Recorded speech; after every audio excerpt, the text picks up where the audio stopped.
Hare Krishna. Can you hear my voice? Am I audible? Okay, let's start. Namo Vishnupadaya Krishna Preshthaya Bhutale Srimate Bhakti Vedanta Swaminiti Namine. Namaste Saraswati Deve Gauravani Pacharine Nirvishesha Shunyavadi Paschatya Deshatarine. Jai Shri Krishna Chaitanya Prabhu Nityananda Shri Advaita Gadadhara Shiva Sadi Gaura Bhakta Vrinda. Hare Krishna Krishna Krishna Hare Hare. Hare Rama Rama Hare Hare. Hare Krishna. So thank you all very much for joining today's session. I really apologize.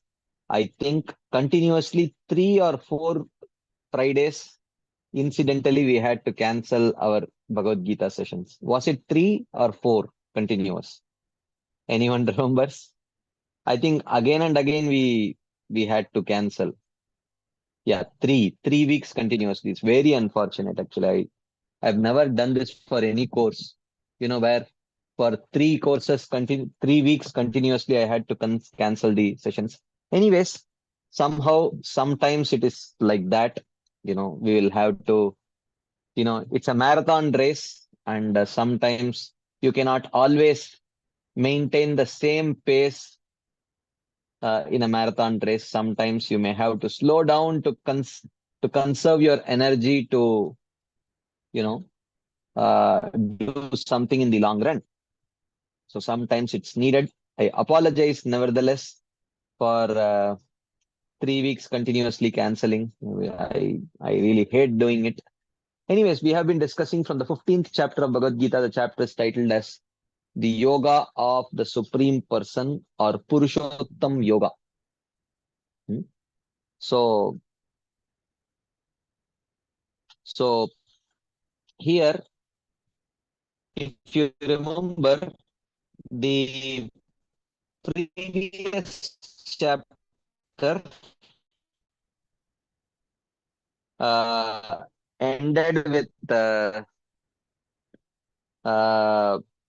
Mam chayo avyabhicharena bhakti yogena sevate sagunan samatityaitan brahma bhuyaya kalpate.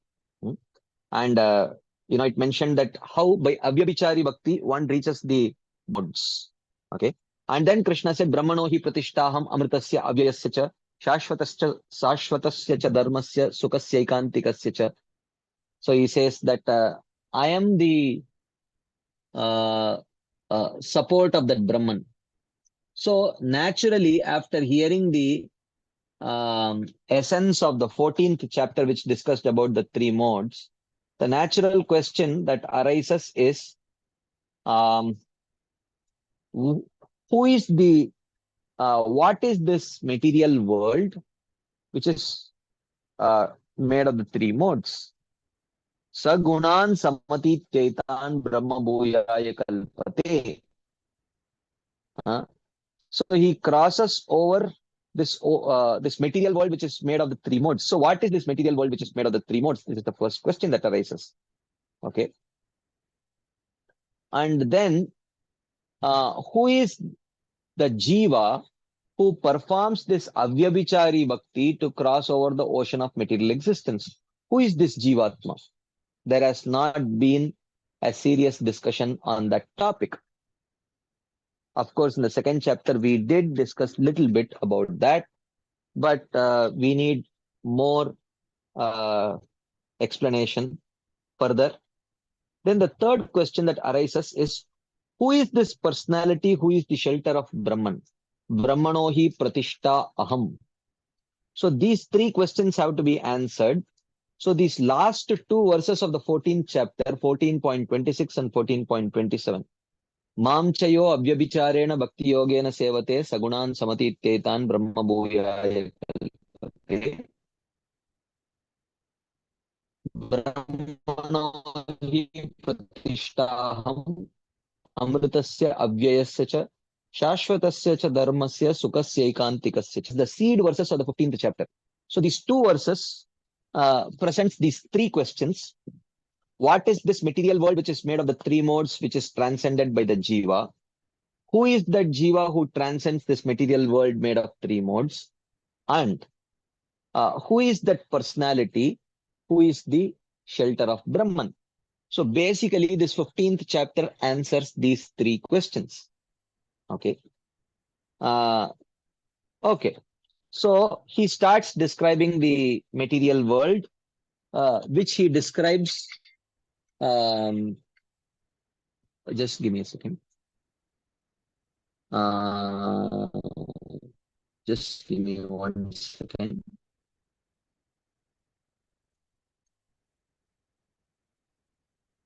Okay. So, yeah. So he starts describing this material world through an allegory, an allegorical presentation of this material world. Urdhvamulam adashakam ashwattam prahuravyayam chandamsi yasya parnani yastam vedasa vedavit. Okay. So he talks about this material world and describes it as an inverted ashwatta tree. Okay. An ashwatta tree is actually a people tree, but it has some. This ashwatta is not a pure ashwatta. It is like a hybrid of ashwatta and vatavriksha. Ashwatta is people and vatavriksha is banyan tree. Both are of the same family, but there are definitely differences between the two. For example, a people tree is not, it's definitely quite big, but not as big as the banyan tree. And it does not have, the inverted roots are not there in a people tree. Okay, there are some reasons why, even though he talks about it as a ashwatta, but also there are some aspects of this ashwatta which actually resembles a vatavriksha, a banyan tree. Okay.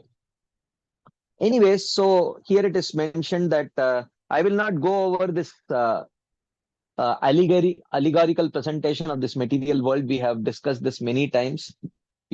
We will have to move forward and hopefully complete this chapter today.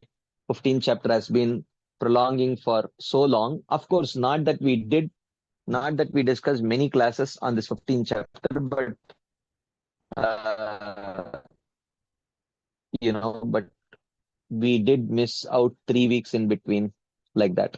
Anyways, so he discusses Urdhvamulam Adashakam. Okay, it has its roots upwards and branches downwards. Chandamsi yasya paranani, and whose leaves are the Vedas, and he who knows this tree knows the Vedas.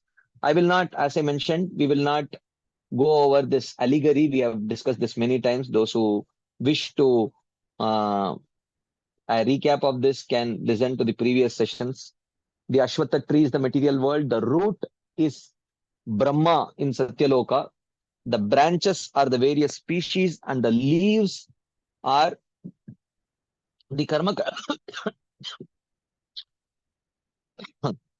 the Karmakandya parts of the Vedas, which expands one's stay in this material world. You do this and you will get this, you can enjoy this, you do this, you can enjoy this, like that. So that is what is the leaves, which are very attractive in a tree. Okay. Adaschordvam prasrutas tasya shaka guna pravriddha vishaya pravalaha adascha mulani anusantatani karmanu bandini manushya loke. Okay. So root means the cause. Okay. There are the secondary roots of this material world, which is the karma vasanas of the living entity. Okay. So why does the living entity take birth in this material world? What perpetuates the stay of the living entity in this material world? Two things.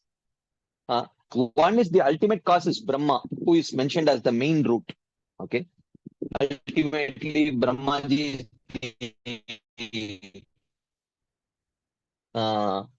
Pitamaha.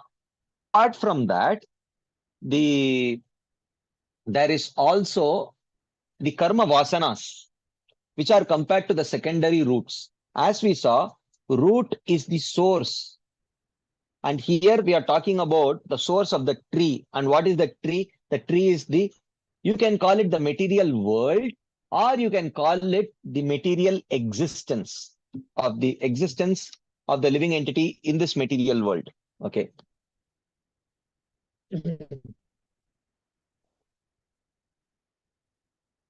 either ways. Okay. So, adascha urdvam prasritas tasya shakani anusantatani karmanu bandini manushaloke. Second, the secondary roots spread out everywhere in this world of men and are the causes of continued action. So continued action of the living entity is inspired by the karma vasanas, the um, the impressions, material impressions that the living entity has accumulated over because of staying in this material world for a long time. Okay. So, anyways, there are external roots for the branches of the Ashwatha, meaning in this case a banyan tree. So, in the footnote, His Holiness Bhanuswami Maharaj writes the Ashwatha tree does not have the secondary roots from the branches. Okay. So, here it refers to banyan tree. Okay. Anyways, then नरूपमस्येह ततोपलभ्यते नान्तो न चादिर्न च सम्प्रतिष्ठा अश्वत्थमेनं सुविरूढमूलम् असङ्गशस्त्रेण दृढेन चित्वा ततः पदं तत्परिमार्गितव्यं यस्मिन् गता न निवर्तन्ति भूयः तमेव चाद्यं पुरुषं प्रपद्ये यतः प्रवृत्तिः प्रसृता पुराणी. Okay. अस्य रूपम् अन्तः आदिः सम्प्रतिष्ठा न इह उपलभ्यते.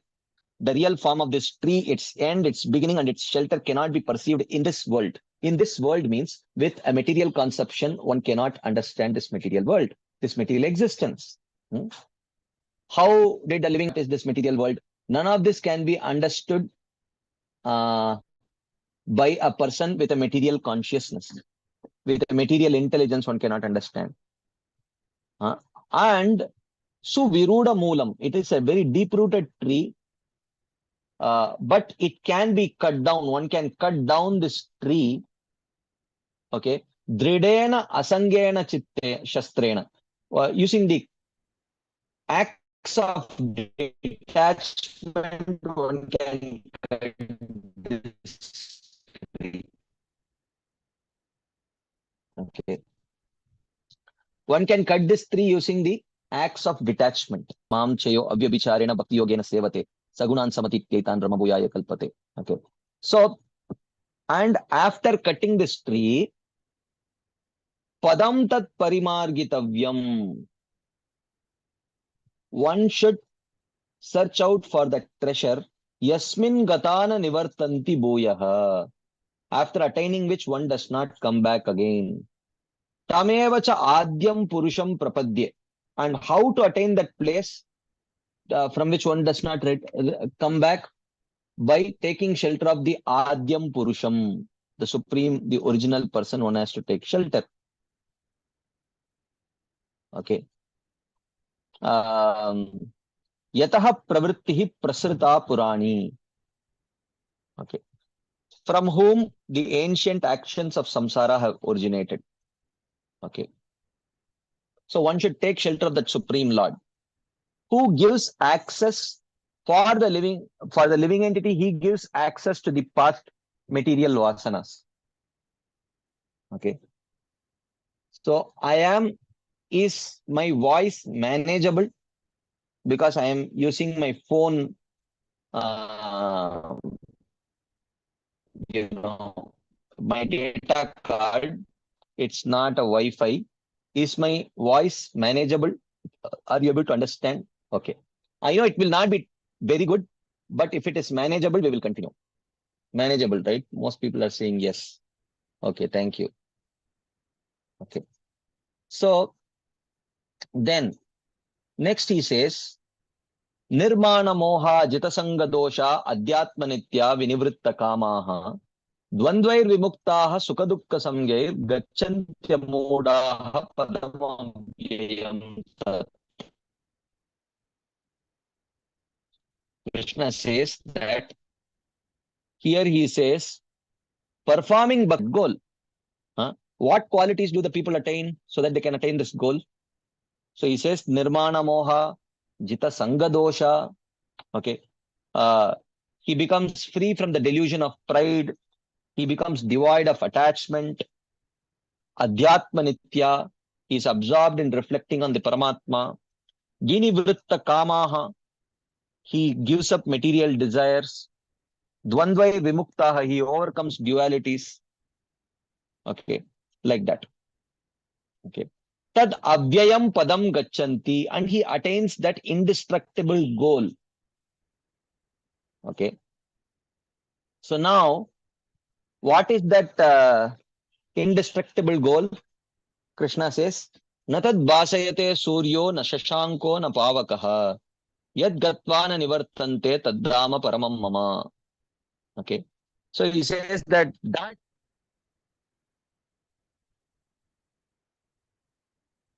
aspired for this person by his practice of bhakti. Bhakti here means the path of jnana which is mixed with bhakti. Okay. The path of jnana which is mixed with bhakti. So he says that abode is not actually illuminated by sun, moon, or fire. Okay. The dhama, the word dhama can mean abode, it can mean body, it can mean light. Three meanings of the word dhama. Srila Baldev Vidyabhushan takes dhama to mean the body. Srila Vishwanath Chakravarti Thakur takes dhama to mean light. And Srila Prabhupada takes dhama to mean the supreme abode. So tad dhama paramam mama can mean that supreme light of mine, that supreme body of mine, that supreme abode of mine. So here we are discussing Srila Vishwanath Chakravarti Thakur's discussion, explanation. He says, that light of mine is not illuminated by sun, moon, or fire. What is that light of mine? Brahma Jyoti. And that light of mine is what Krishna says, Yad gatvana nivartante taddama paramam mama. Having attained this light, one does not return. We had long discussions on this topic as to why does Srila Prabhupada say someone fall down from the Brahma Jyoti. We had long discussion on this, even though the Shastras do not seem to support this proposal. Okay. So, and then the next topic that we need to discuss is, who is this Jiva who performs this Avyabhichari Bhakti to cross over this world of three modes? Who is this Jiva? Mamaivamsho Jiva Loke Jiva Bhuta Sanatanaha Manashashtani Indriyani Prakristani Karshati. This eternal Jiva is Mama Eva Amshaha. He is one of my part and parcel. Karshati, he drags, the Jiva drags with it. Manaha Shashtani Indriyani. The six senses, including the mind, is dragged by the Jiva. Okay. So what is this dragging process? Krishna describes in the next verse. Okay. Shariram yadavapnoti yachapi utkramatishvaraha grihitvaitani samyati vayur gandan ivashayat. Okay.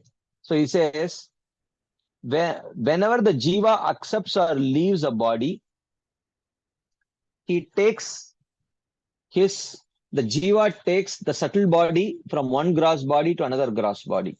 Just like air carries the fragrance from one place to another place. Okay. But the air itself does not become fragrant.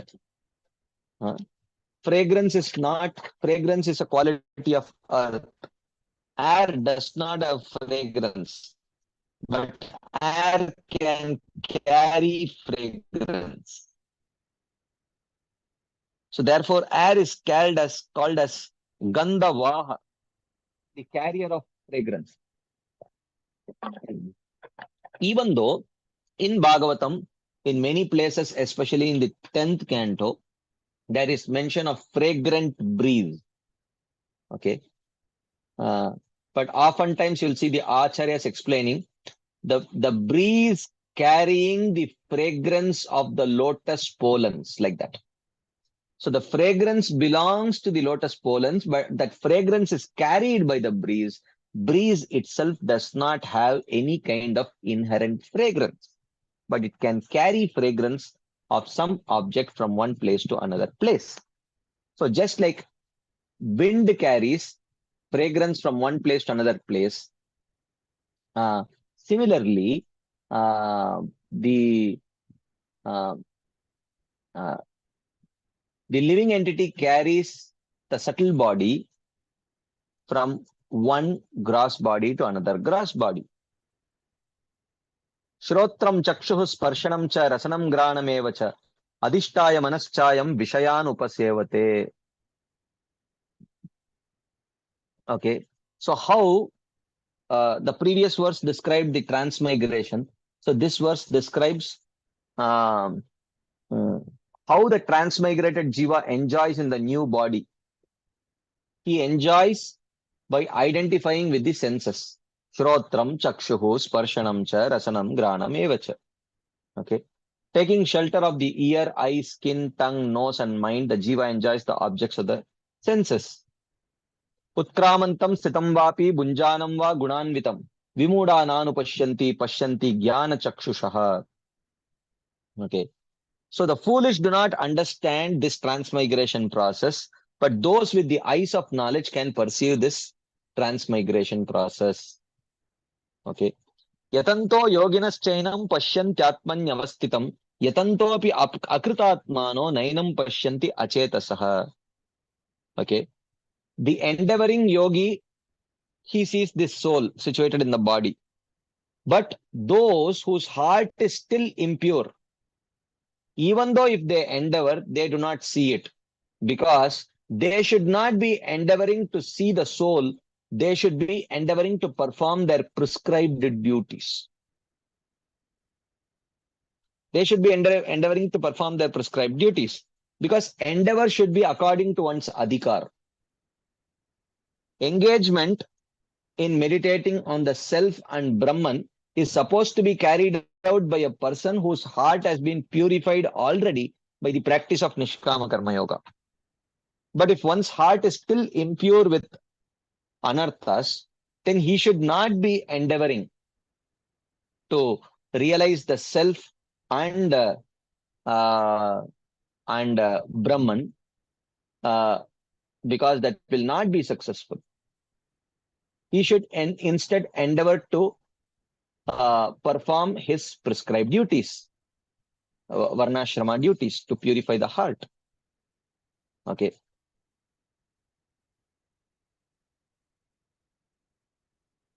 So then he says,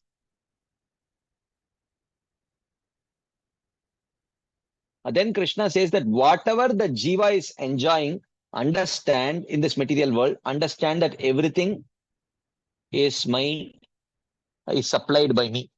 That's what Krishna says in the next series of verses.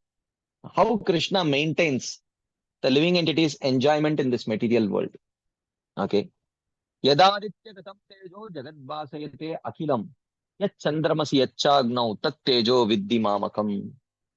Okay. So yes, the jiva enjoys the light of the sun, moon, fire, etc. But understand that the source of all that light is Krishna. Tat tejo viddhi mamakam. Gama vishyacha bhutani darayamyaham ojasa. Pushnami chaushadihi sarva. Somo bhutva rasatmakah. Entering the earth by my power, I support all the beings. And you take the fruits and vegetables from the plants which are very juicy. In the form of the moon, I only instill the juice in the plants, in the fruits and vegetables. Aham Vaishvanaro bhutva praninam deham ashritah pranapana samayuktah pachamyannam chaturvidam. And then when you take those fruits and vegetables and eat them, being the digestive fire, I help digest that food by regulating the prana and apana. I only digest that food. Not only that, sarvasya chaham hridi sannivishto matta smritir jnanam apohanam cha. Vedaischa sarvairahameva vedyo Vedanta krit vedaviteva chaham. Okay. So he says, just as I am the fire in the stomach, I am also dwelling in the hearts of all moving and non-moving entities in the form of intelligence. Sarvasya cha aham hridi sannivishtaha. The intelligence is also my vibhuti. I am situated in the hearts of all living entities as vibhuti. As intelligence. Sarvasya chaham hridi sannivishtaha. Matta smritir jnanam apohanam cha. And through that I give smriti, jnana and apohanam. Through that intelligence, I give knowledge, remembrance and forgetfulness. Okay. So in this way, I help the jiva in his bound state. Okay. By giving him material intelligence, by being the source of the material intelligence being my vibhuti. And but at the same time, I also help the jiva attain liberation. How? Vedaischa sarvair ahameva vedyah. By giving the Vedas through which one can know me. Okay. And Vedanta krit vedavit eva chaham. And I made the Vedanta because I know the Vedas.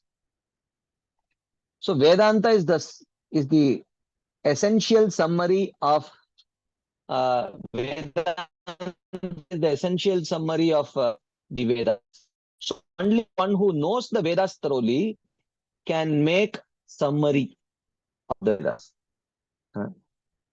Vedaischa sarvair ahameva vedyah. Vedanta krit vedavit. I am Vedanta krit. I am the compiler of the Vedanta. Why? Because I am the knower of the Vedas. Only the knower of the Vedas can be the compiler of Vedanta. Vedanta krit vedaviteva cha aham. Okay. So in this way, Krishna says that how for the maintenance of the living entity in this world, I only accomplish it through my vibhutis. Then, finally, coming to the Trishloki Gita.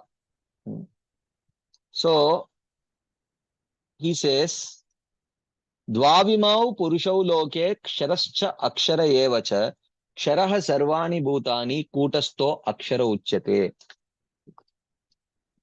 So, he says that there are two conscious beings in this universe. One is the collective jivas and the second is Brahman. Kutastha akshara uchyate. Okay. Because I am the knower of the Vedas, I will speak in brief the essential meaning of all the Vedas in 3 verses. Okay. Because he said, Vedanta krit vedaviteva chaham. Because I am the knower of the Vedas, I will summarize the essential conclusion of the Vedas in 3 verses. So these 3 verses, oftentimes called as the Trishloki Gita, is actually the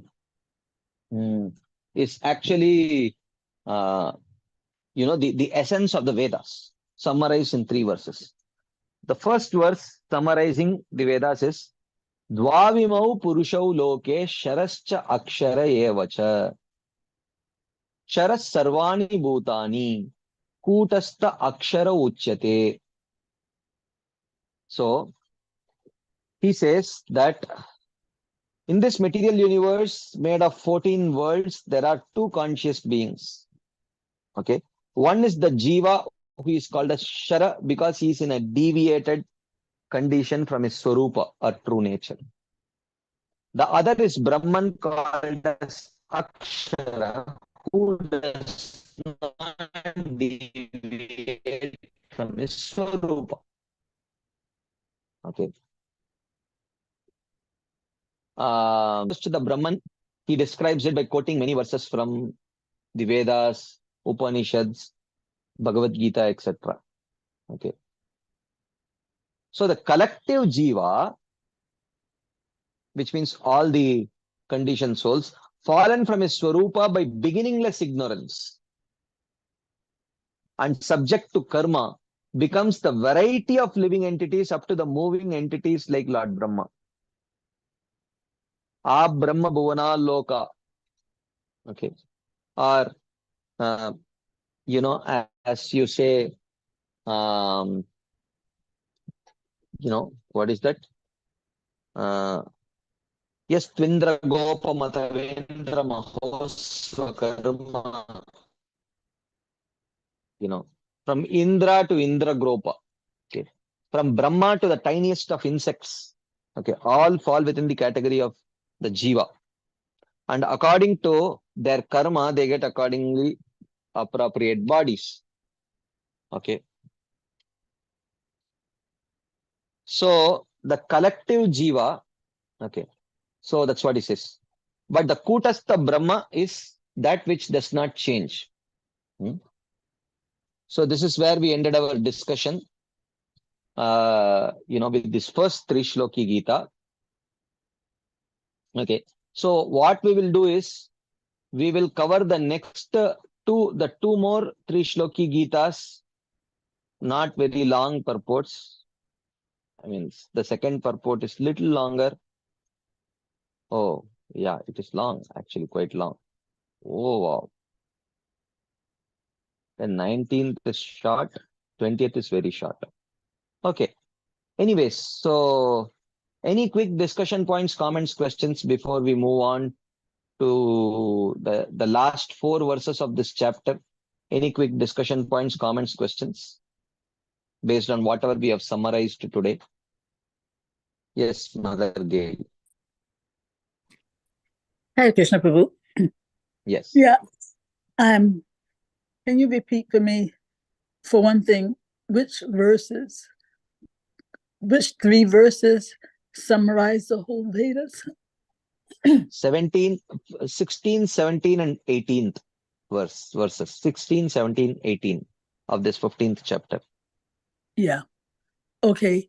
And then one other thing was, we said that there are two entities in this world. One is the collective Jiva. Yeah. That's the us conditioned souls. Yeah. And for one thing, this collective condition, don't we sometimes refer to that as Lord Brahma himself? Lord Brahma is the representative. Yeah, representative. Okay. Yeah. And the other soul, is that the Paramatma? Yeah. Brahmeti Paramatmeti Bhagavaniti Shabdete. But he's called here as, he's addressed here as Brahman, but Brahman, the word Brahman is used to indicate Bhagavan.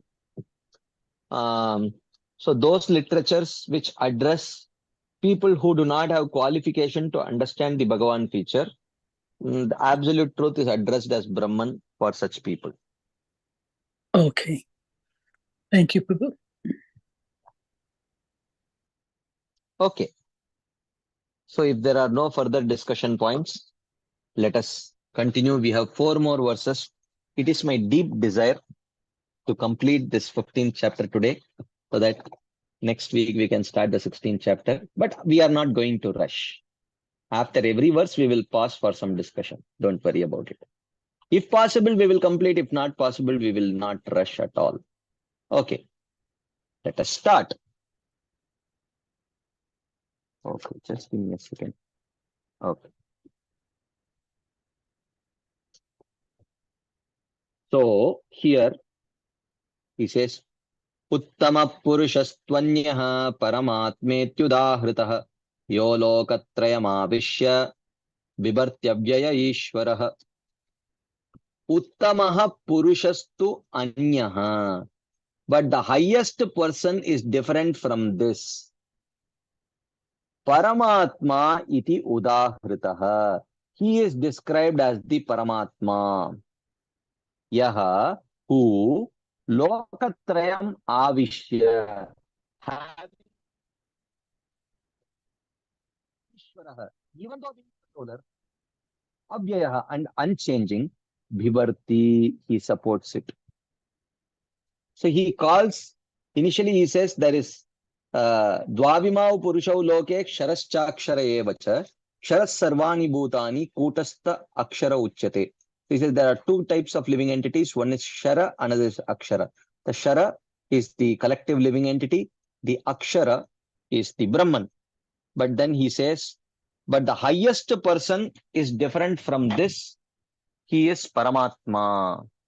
He is described as the Paramatma, who having entered the three worlds, even though being the controller and unchanging, he supports it. So he says, having just about the impersonal Brahman, which the Jnanis worship, the Lord now speaks about the Paramatma, which the yogis worship. The word tu indicates a distinction from what was previously spoken. As the yogi is a different worshipper than the Jnani, the object will also be different. Of course, that object is also a partial feature of Bhagavan only. Brahman is also a partial feature of Bhagavan. Paramatma is also a partial feature of Bhagavan. So, the Lord, Paramatma is he who, even though having the nature of commanding and being unchanging, enters into the three worlds completely and supports and protects it. Okay. Yaha lokatrayam avishya bhivarti titi. Maintenance. Bhivarti means maintenance. Maintenance is done by Vishnu, Paramatma. Okay. Like that. So, Brahman was introduced in the 16th verse. Paramatma was introduced in the 17th verse. Now, in the 18th verse, he says, Yasmat Sharamatitoham Aksharad Api Cha Uttamaha Atosmi Loke Vede Cha Pratitaha Purushottamaha. Yasmat means because. Ksharam Atitaha Aham. Because I am superior to the Jivas, which is called as Kshara. Aksharad Api Cha Uttamaha. And also Api and also Uttamaha, superior to Aksharad, the Brahman, and Cha indicates Paramatma. Okay. And Cha also indicates the other forms of Bhagavan also. Because I am superior to the Brahman, Paramatma, and the other forms of Bhagavan, Ataha, therefore, Pratitaha, celebrated. I am glorified. Loke Vedecha, in the Vedas and in the Smritis, in the Shrutis and the Smritis, I, Krishna, am glorified as Purushottamaha. That is why this chapter is called as Purushottam Yoga. Yasmat, before, because. Yasmat Sharamatitoham Aksharad Apicha Uttamaha. Because I am superior to the Jivas, I am superior to the Brahman, I am superior to Paramatma, and I am superior to the other forms of Bhagavan. Therefore, the Shrutis and Smritis glorify me as Purushottama, the Supreme Person. Okay. Having spoken about the object of worship of the yogis, the Paramatma, the Lord now speaks about the object of worship of the devotees, that is Bhagavan. So this verse answers the last question raised in the commentary on the first verse. What is this basis of Brahman? When Krishna said, Brahmano hi pratishta aham. I am the basis of Brahman. So who is this personality? Who is the basis of Brahman? Brahmano hi pratishta aham.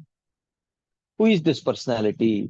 Krishna says, Yasmat Sharamatitoham Aksharadapi Chottama Atosmi Loke Vedecha Pratitaha Purushottamaha. Because I am superior to the Jivas, I am superior to the Brahman, I am superior to Paramatma, I am superior to the other forms of Bhagavan. Therefore, the Shrutis and Smritis glorify me, Krishna, as the Purushottama, the Supreme Person. Even though he in his form as Krishna is also Bhagavan, he denotes the supreme excellence of his own Swarupa as Krishna by using the name Purushottama. Of all forms of Bhagavan, uh, you know, the form of Krishna is the supreme most. Okay. Yasmat Sharamatitoham Aksharadapi Chottama. Tatapi Ekantina Shrestha Govinda Krita Manasah. Yesham Shrisha Prasadopi Manoshaknum Manohartum na Shaknuyat. This is what Srila Rupa Goswami mentions in Bhakti Rasamrita Sindhu. He says, of all the people who are Prema Bhaktas, those whose heart has been stolen by Govinda, he is the supermost. So because of the devotees, of the Prema Bhaktas, those Prema Bhaktas whose heart has been stolen by Govinda are the supermost. Therefore, of all the forms of the Lord, the form of Govinda is the topmost. Okay, like that. I am superior to the Jiva, Ksharam, and I am superior to the Brahman, Aksharad, and also Paramatma. The last statement is indicated by the word Api. Yoginam api sarvesham matkate nantaratmana shraddhavan bhajate yo mam same yukta tamo matah. He says, of all the worshippers, of all kinds of sadhakas performing the jnana sadhana, karma sadhana, yoga sadhana, and bhakti sadhana, the person performing the bhakti sadhana is the topmost. Yoginam api sarvesham madgate nantaratmana shraddhavan bhajate yo mam same yukta tamo matah. But I consider he who worships me with faith, with mind attached to me, to be greater than all types of yogis. Okay. So from the difference in the worshipper, one can conclude that there is a difference in the worshipable object also. Because compared to a jnani, a yogi is better, and compared to a yogi, a bhakta is better. Therefore, the object of worship of the jnani, Brahman, has to, the object of worship of the yogi, Paramatma, should be superior to the object of worship of the jnani, which is Brahman. And the object of worship of the devotee, which is Bhagavan, should be superior to the object of worship of the yogi, which is Paramatma. The word Cha indicates that Krishna is superior even to the Lord of Vaikuntha and other forms of Bhagavan, as Shukadev has explained in the Bhagavatam. Ete cha amsha kalapumsah Krishnastu Bhagavan Swayam. These are all parts and parts. Parts are parts of parts, but Krishna is Bhagavan himself. Even though his one Sachidananda form is called by the names of Brahman, Paramatma, and Bhagavan, actually there is no difference at all between them. So there is difference, there is no difference. Okay, there is difference, there is no difference. Okay. Non-difference because unqualified people perceive that same Bhagavan as Brahman and Paramatma.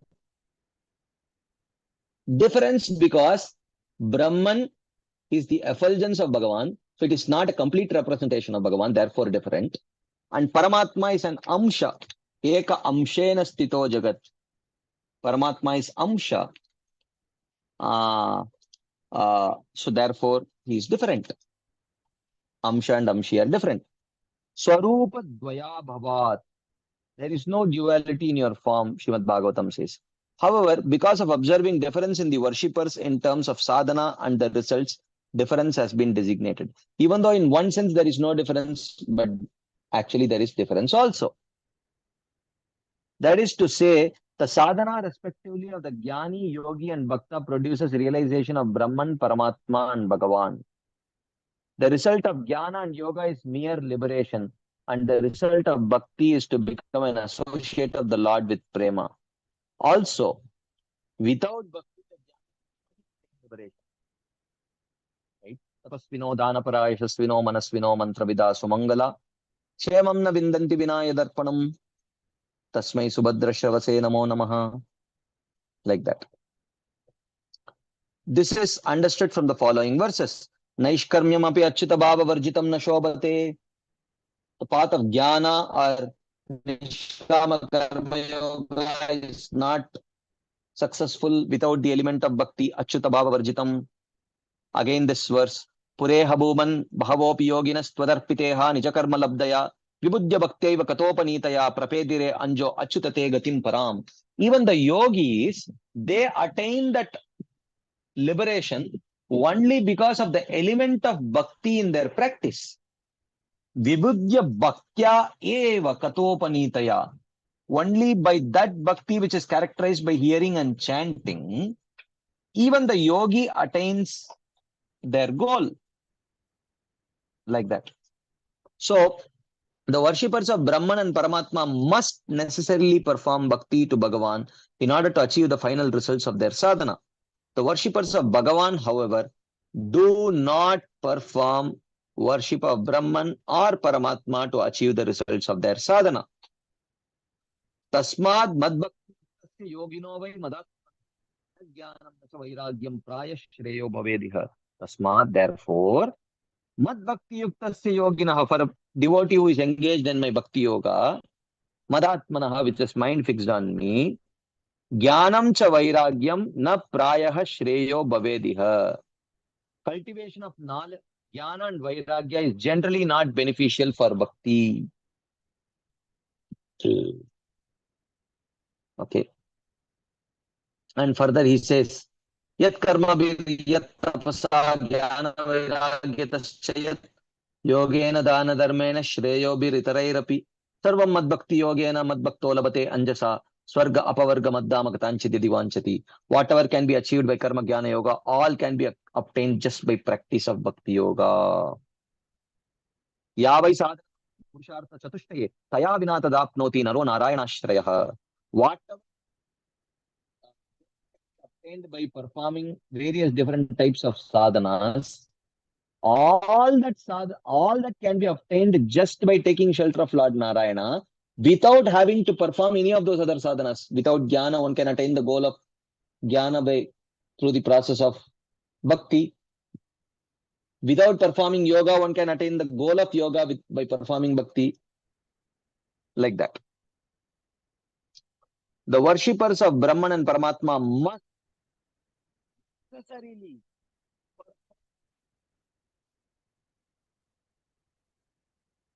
their sadhana. If someone says Jnanis need not worship Bhagavan, yogis need not worship Bhagavan, this is not at all true.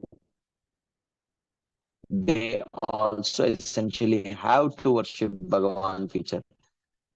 Therefore, by worship of Bhagavan, it is possible to attain all result of karma, liberation, which is the result of jnana and yoga, and prema, which is the result of bhakti. But worship of Brahman and Paramatma alone, it is not possible to attain enjoyment or liberation or prema. Therefore, it is said that Bhagavan is in a superior position, even though he is not different from Brahman and Paramatma. Right? So, this is like telling the light that you are seeing from a distance is the train, but you cannot board the light. You cannot board the light and move with the light. You have to board the train. Right? That is the point. So, Bhagavan feature is superior. It is just as the huge fire is considered superior among a small light, a lamp and a huge fire, because of its superior ability to alleviate the pain of cold, even though all the items are essentially the same energy. This is the explanation that is given for why is Bhagavan superior to Brahman and Paramatma, even though they are essentially the same energy, even though they are essentially the same aspect, same absolute truth, why Bhagavan is said to be superior? The example that is given is, look, there is a small light, a lamp, and a huge fire. Okay. Even though all three are essentially the same energy, but a huge fire is definitely superior because of its superior ability to alleviate the pain of cold. If there is severe winter, you go and sit in front of a small candle light, it will not alleviate the pain of the cold. Little bit, very, very meager. Okay. Even though that is also fire, but that fire is not sufficient like that. However, among the forms of Bhagavan, Krishna is considered to be the supreme attractive form, just as the sun is considered superior to the huge fire. Why is Krishna considered superior? Because Krishna alone gave Nirvana Moksha, the final fruit of worship of Brahman, even to his enemies such as Aga, Baka, and Jarasandha, who are most sinful. Okay. So even though, there is this quality of Hatha,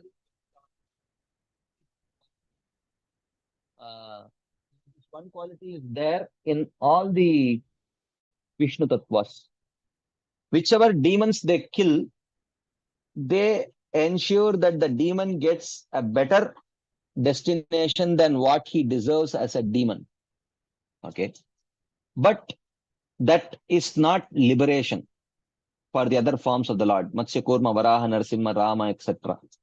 But when Krishna kills a demon, he is guaranteed at least Sayujya Mukti.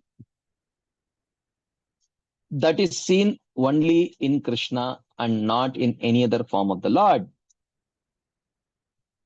So this verse has been explained according to Sridhar Swami's commentary on the verse Brahmano hi Pratishta Aham. He explained that Krishna is the condensed form of Brahman. Madhusudan Saraswati says, men skillful at pious work worship Krishna repeatedly, who appears continually to relieve the burden of the earth, who enables the intelligent to cross the material ocean, who is the delight of the woman of Praja, the essence of the beauty of the rain cloud as described in the Vedas, and the form of knowledge and bliss. Even though Madhusudan Saraswati is a commentator in the line of the Mayavadi Shankaracharya's line, but still, when even those Mayavadi commentators are definitely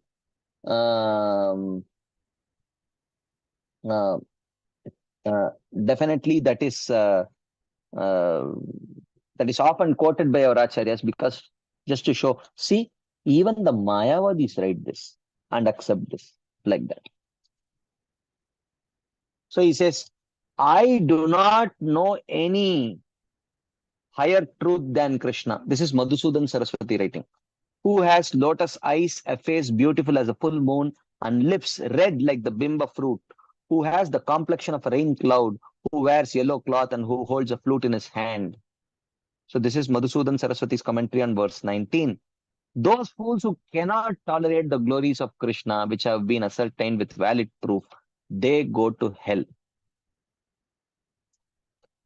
So this is Madhusudan Saraswati's commentary on verse 20. So there should be no indignation at the explanation of these three verses, which establish the supreme position of the form of Krishna. I offer my respects to the impersonalists. Why does he say this? Madhusudan Saraswati was actually a famous supporter of impersonalism, but has also written such devotional verses in his Gita commentary. Vishwanath is here giving him credit for that, even though also recognizing his impersonal stance.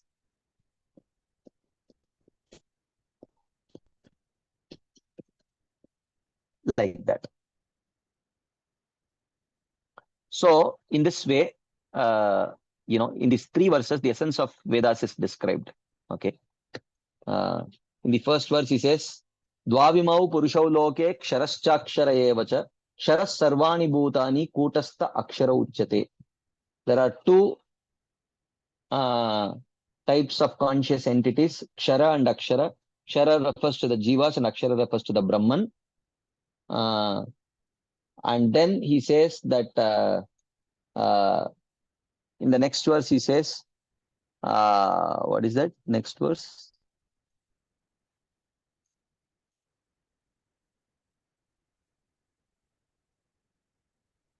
Uttama Purushastu Anyaha Paramatmeti Udahritaha Yo Lokatrayamavisya Vibhartya Vyayameshwaraha.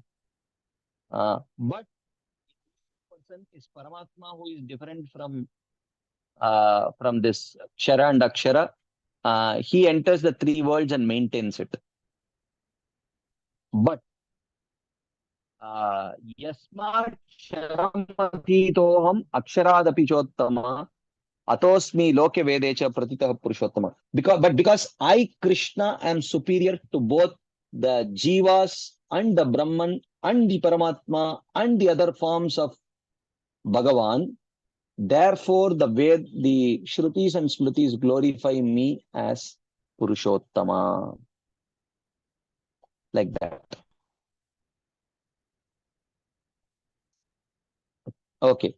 Any quick discussion points, comments, questions, anything anyone would like to share, ask, add, before we move on to the last two verses of this chapter? Yes, Mother Gail. Hare Krishna Prabhu. Yes. Okay, so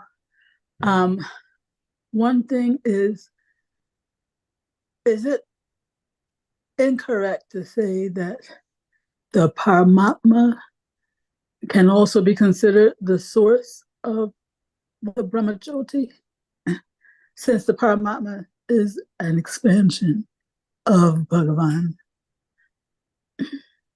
Yeah. In one sense, yes. The Brahmajyoti is also, in one sense, secondarily emanating from the body of Paramatma. Karanodak Sai Vishnu is Paramatma. Garbhodak Sai Vishnu is Paramatma. So, yeah, there is nothing wrong in saying that. But primarily, the primary source of that Brahmajyoti is Krishna only. Mm-hmm. Okay. The other thing is, we were saying that a small light or a candle, cannot do what a big lamp or a big fire can do. Correct. So even though they're all fire, right? Yeah. So, and the analogy, that was the analogy for Krishna, Brahman, Paramatma, and Bhagavan. His Paramatma and Brahman features. Yeah. So I'm just wondering, we already said that, Krishna and his expansions, we already said that Krishna's expansions do not give the same kind of liberation as Krishna is capable of. Some lower expansions will be there. Yeah. Some lower mukti will be there.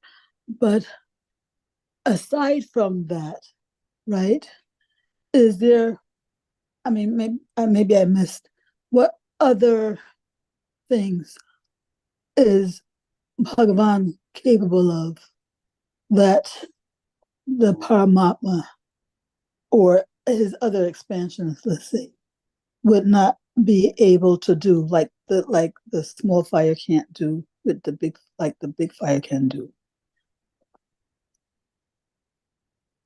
Or was that the only thing about the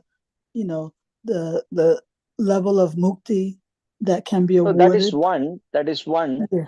And also the intensity of prema, the intensity of prema that is generated by in the devotees of Krishna is much more intense than the intensity of prema that is seen in the worshippers of the other forms of the Lord.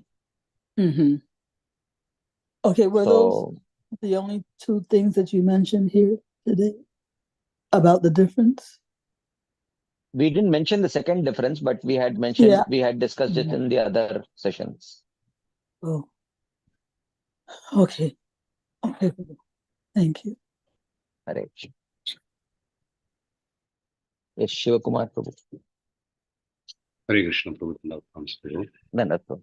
Prabhu, on the 16th sloka, Prabhu, when the term Brahman is used, Mhm. trying to understand, Prabhu, on the 8th chapter, also the 3rd sloka, there is this term Brahman that is referred, right, Prabhu? Yeah, It seems the Brahman is interchangeably used to refer both Jiva and then the Lord also. sometimes, yes. Sometimes. So the question I have, Prabhu, on the 16th sloka, any specific reason why the Brahman is listed alongside of Jivas and then the Paramatma and Bhagavan are differentiated from that, Prabhu? It's something that I'm not able to understand. Yeah, because many times the word Akshara, unchangeable, is ascribed to Brahman. If you see, Aksharam Brahma Paramam, Okay. Swabhavo Adhyatma Muchyate, like that. There are so many places wherever the word Akshara refers to Yadaksharam Veda Vido Vadanti, like that. So the word Akshara oftentimes refers to Brahman. So here also, because the word Akshara is used, Shri Vishwanath Chakravarti Thakur has taken it to mean Brahman, and then the next word verse as Paramatma, and then logically the next verse to indicate Bhagavan, like that. Okay. So one more question on this, Prabhu. The living entity, when we say, also there are two folds to it, right, Prabhu? Even the living entities as Atma, we are a kind of eternal and unchangeable only, right, Prabhu, in that sense? Yeah, but the potential fallibility is there because we are Tatastha Shaktis. Okay. Yeah. Okay. And then, Prabhu, just one more question, Prabhu. The differences of, you also kind of always quote that it's the same entity, then the Bhagavatam sloka, Brahmeti Paramatmeti and Bhavaniti Sabdate. The difference in those three features, Prabhu, is that difference absolute in nature from Krishna's perspective, or the one who perceives the supreme absolute truth, Prabhu? Both. Okay. So when a yogi, when a jnani perceives the absolute truth from a much far off distance, in terms of devotion, what he sees is Brahman. Okay. So he is seeing Bhagavan as Brahman. So there is non-difference. But if you take Brahman itself and compare him to Bhagavan, Brahman has partial features only manifest. Okay. So there is difference, definitely. If you take that feature as all in all, but the non-difference is that what they are perceiving as that light is actually the Bhagavan perceived from a longer distance. So in that sense, there is non-difference. But if you actually compare the Brahma Jyoti itself to Bhagavan, there is difference.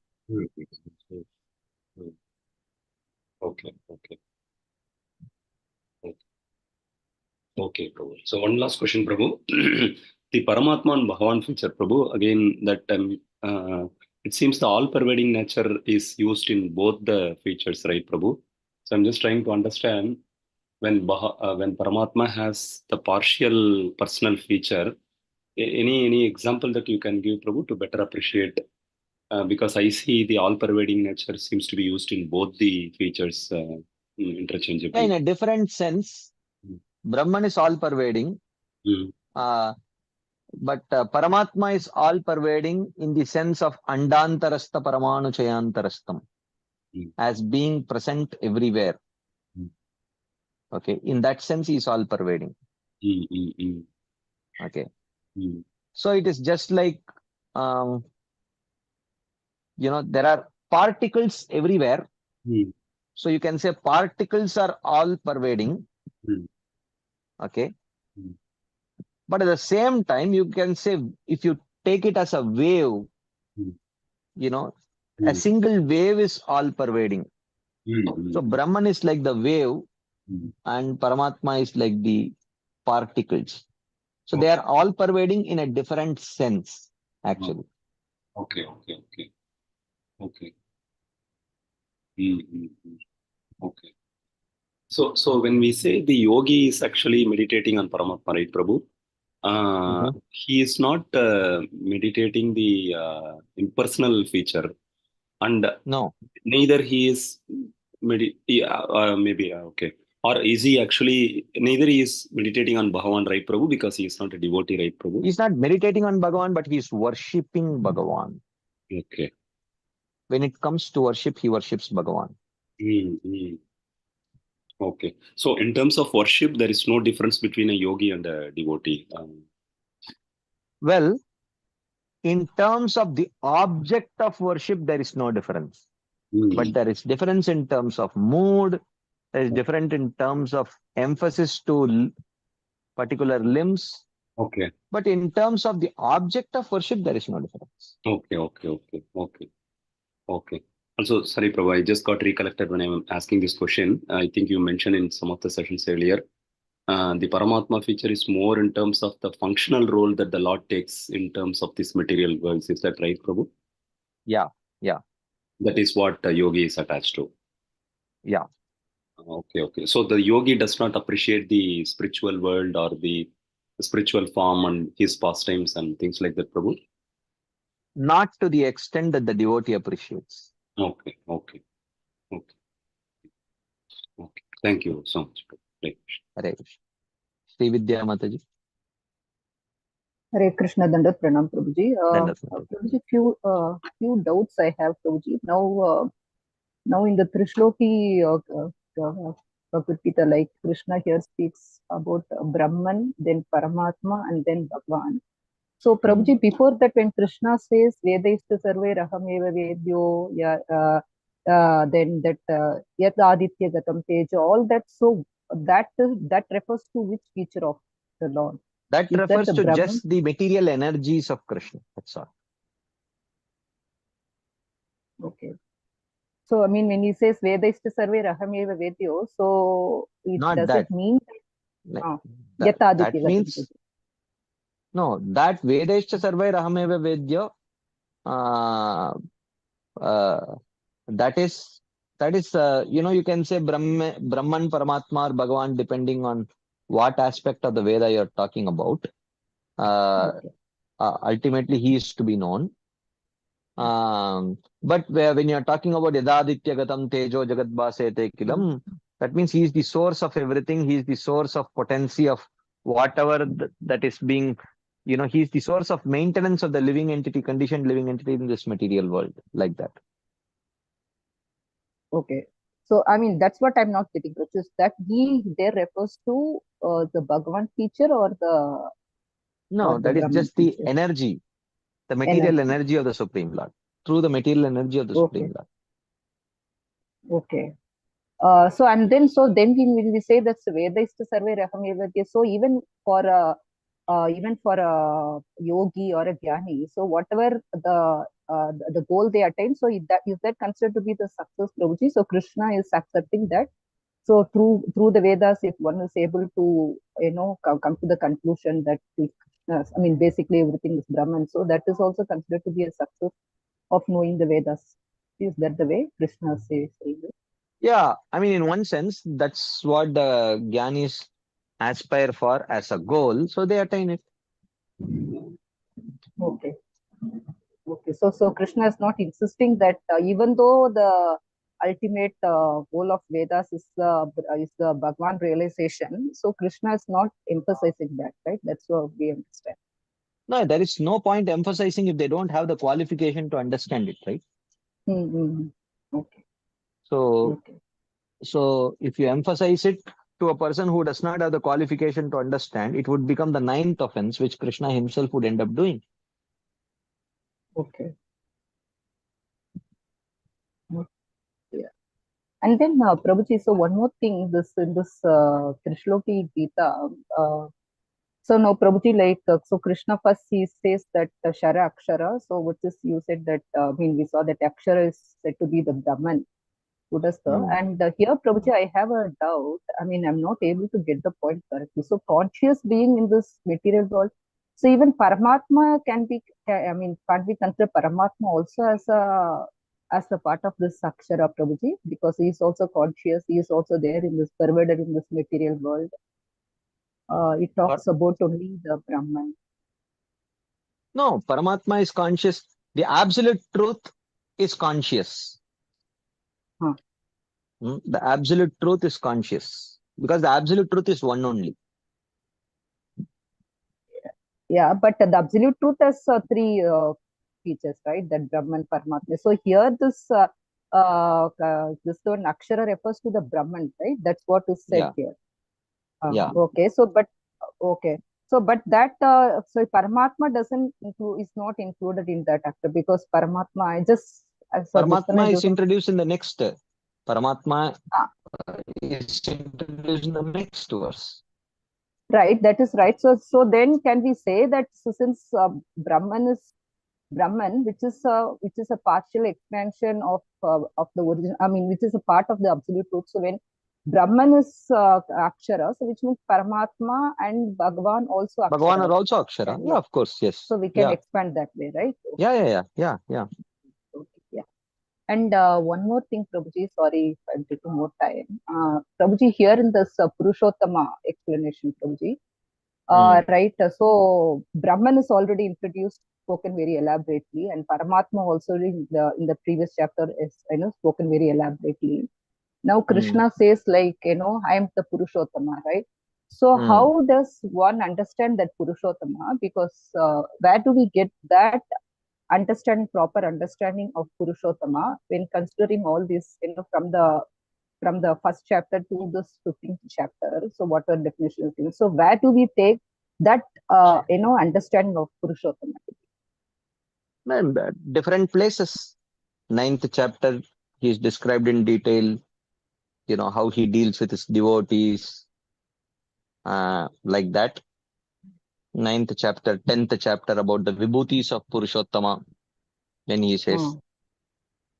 11th chapter, when he manifests as the Virat Rupa, Eka Amshena Sthito Jagat.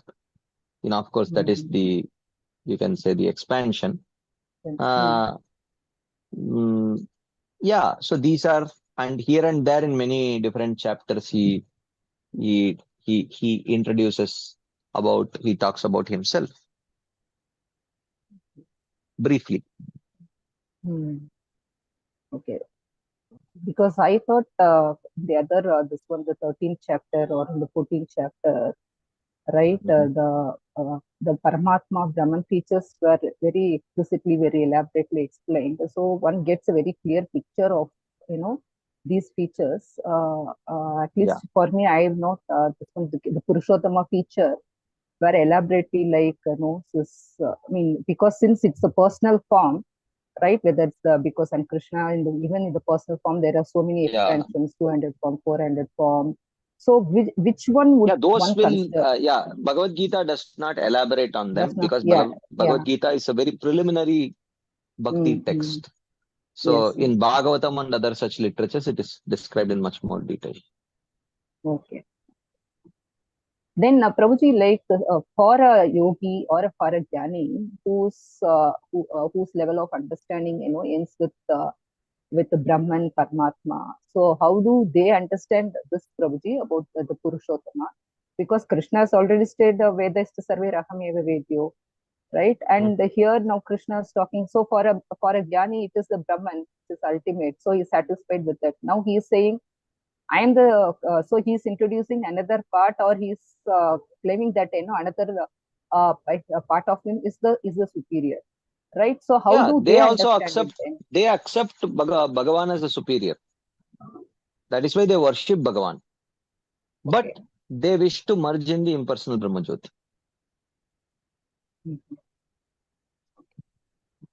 So they have the understanding of Bhagwan, but they want to merge in the Brahman. Yeah, they have an understanding of Bhagavan as the means to attain their goal, but Bhagavan is not their goal. Even though Krishna making it very clear here that Purushottama is the Yeah, that superior. clarity, that Mhm. does not necessarily want them to attain Krishna as the goal. No,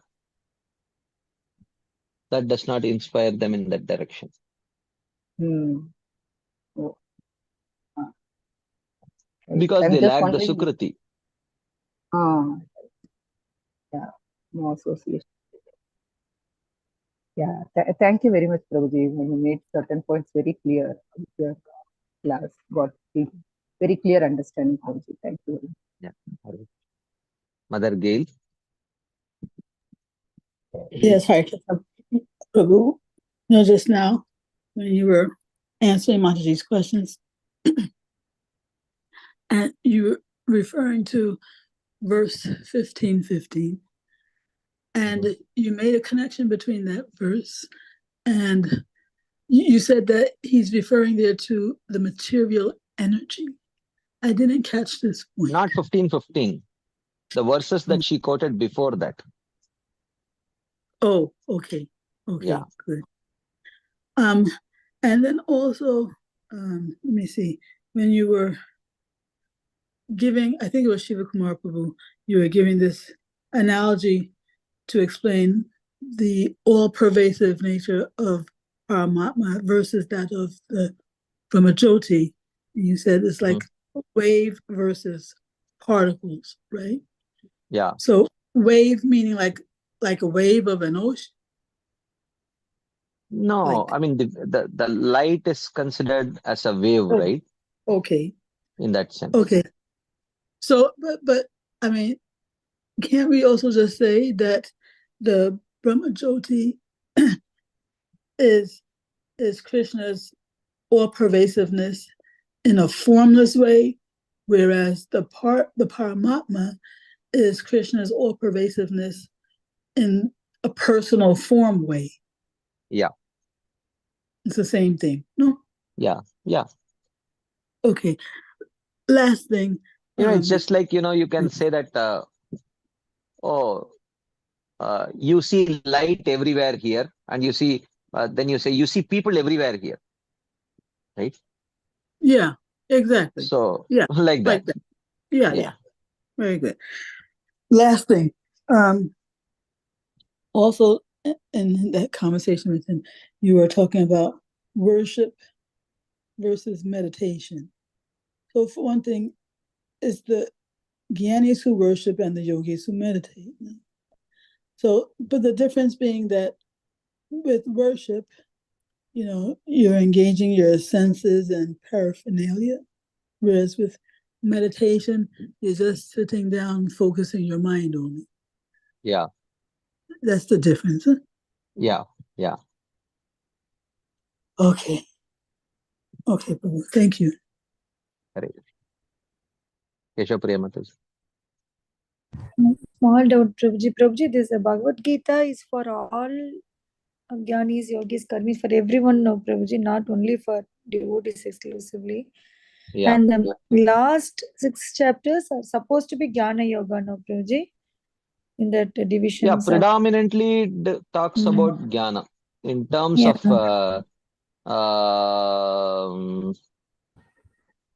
in terms of percentage of content, you can say. So in that case, here that Purushottama introduced here is for all those people also to fix their object of worship. Is it like that also, Prabhuji? Not only Not for necessarily. devotees? No. That is from Krishna's perspective, but a Jnani will not see it that way because he lacks that Sukriti. No, Prabhuji, that point I'm clear. But whether he sees that way or not, his object of worship is also the Purusha only, Purushottama only, no, Prabhuji, to achieve his goal of Jnani or Yogi. he has to worship the Purusha form, no, Prabhuji. That's what That yes. is true. Yes. So, He may so I not am, take this Purushottama to be Krishna necessarily, yeah. because That's that what I was thinking. Purushottama is Because explained as Krishna by Vishwanath Chakravarti Thakur, yes, but the other Prabhuji. acharyas and others, they may not see it as Krishna, they may just see it as Bhagavan. Yeah, I was just because in Prabhupada's translation is quite different, Prabhuji. Not quite Yeah. there. He says, I'll just read, because I am superior to the conditioned soul and liberated jivas, I am celebrated in Vedas and Smritis as supreme person. Like that, it is given, Prabhuji. Prabhupada 15.18, Prabhupada's translation. Yeah. So that Mm. is, because Prabhupada takes Shara and Akshara as conditioned souls and liberated Yes, souls. yes, That's how Prabhuji. he Yeah, takes. yeah, the flow comes like that. Yeah, Prabhuji. So I was thinking, so this Purushottama, Krishna is introduced to everyone, so that it should be the higher, I mean, at least for the object to achieve anything, he should be the object of worship, but it is their choice to carry on what the goal is, no, Prabhuji? Yeah. Okay, Prabhuji. Hare Krishna. Okay. So the time is 9:23. Is there a chance we can complete these two verses? 1, 2, 3, 4, 5. 5 slides only. Yes, we can. Let's go for it. Okay. Yo mamevam sammudo janati purushottamam sa sarvavid bhajati mam sarvabhavena bharata. Yaha, he who asammudaha, without bewilderment, mam evam janati purushottamam, knows me as Bhagavan or Purushottama, saha sarvavid, he only knows everything. He who, without any bewilderment, knows me as Bhagavan, he knows everything. Mam bhajati, he worships me, sarva bhavena, with complete love, O Bharata. What is the meaning of completely understanding Krishna to be the Purushottama? One will worship me with complete love, sarva bhavena.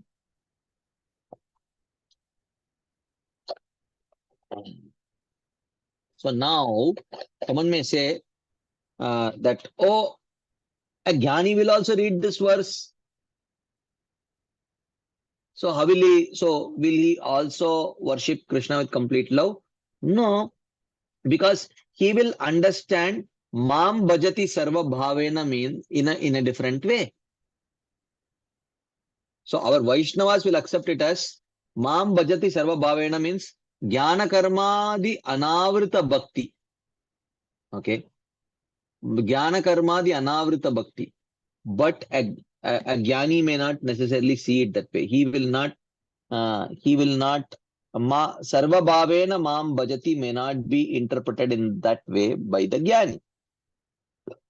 So he says, even though this has been established by you, philosophers will argue over the meaning.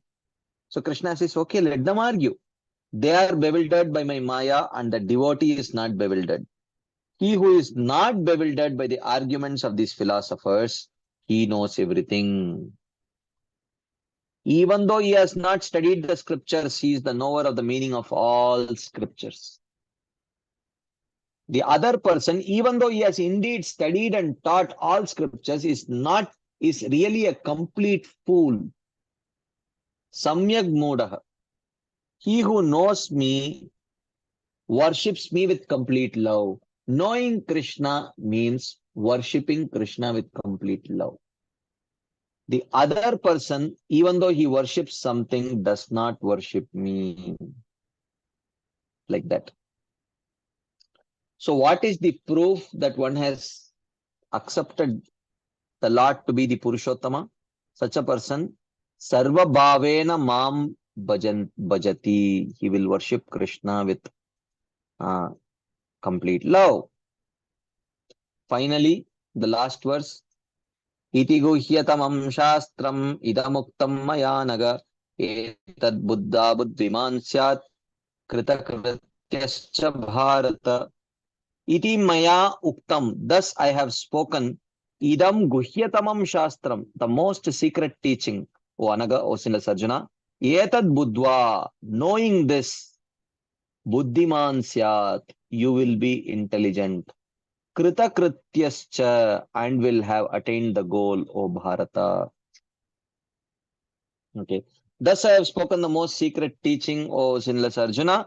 Knowing this, you will be intelligent and will have attained the goal. So this verse concludes the chapter.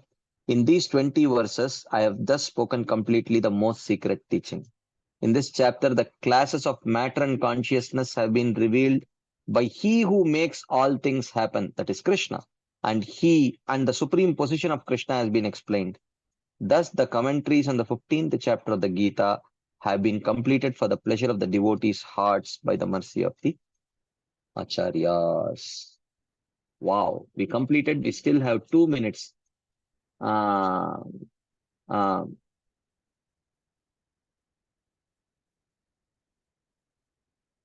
still have 2 minutes for any quick burning question. If someone has, we can take.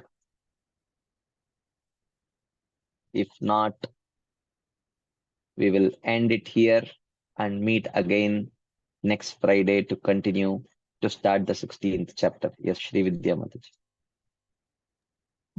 Sorry, Prabhuji, not a very legit question, I know, but here in the where he says Sarva with Bhajati Mam, so yes, he says worship to me, but not only to me, like Mam Ekam Sharanam Praja. So he's not emphasizing the fact that only me, right? So he worshipped. So which means somebody can be attracted to other devatas and he may be attracted to Krishna also. Some see leelas and all that. We see people also feeling like that as soon as they hear Krishna's pastime, they cry. Maybe some sort of sahaja mentality, something like that. But so Krishna is not emphasizing that it is only to me. I'm not sure it's a valid point. Say, right? Sorry, Prabhu. Your voice is breaking. He does say this, right? Can you hear me now? Yes, Prabhuji. Yeah. He says, Sasarva with Bhajati Mam. He who worships me with complete love. He worships me with complete love. He does say that. Okay. So that Sarva Bhavena should be only for Krishna. That's what he is insisting here, right? We can say. Yeah. Okay. So yeah. So that is making it very clear that it is only bhakti should be only for Krishna. Yeah. Now, Mam can be taken by others to be, in general, any form of the Supreme Lord. So our Gaudiya Vaishnava Acharyas will say Mam specifically refers to Krishna. The other Acharyas will say, oh, Mam refers to Narayana, Narasimha, all like that. Okay. Yeah. So so that most confidential part here refers to that understanding the Bhagavan feature to be the superior most, right? That is what we understand. That is for the other Vaishnavas, but our Gaudiya Vaishnavas will say the topmost understanding is Krishna. Okay. Thank you, Prabhuji. Thank you. Okay, I think we will pause here. It's time. Thank you all very much for your patient listening and your enthusiastic participation. Srila Prabhupada ki jai. Srila Vishwanath Chakravarti Thakur Pad ki jai. Srimad Bhagavatam ki jai. Hare Krishna. Thank you very much.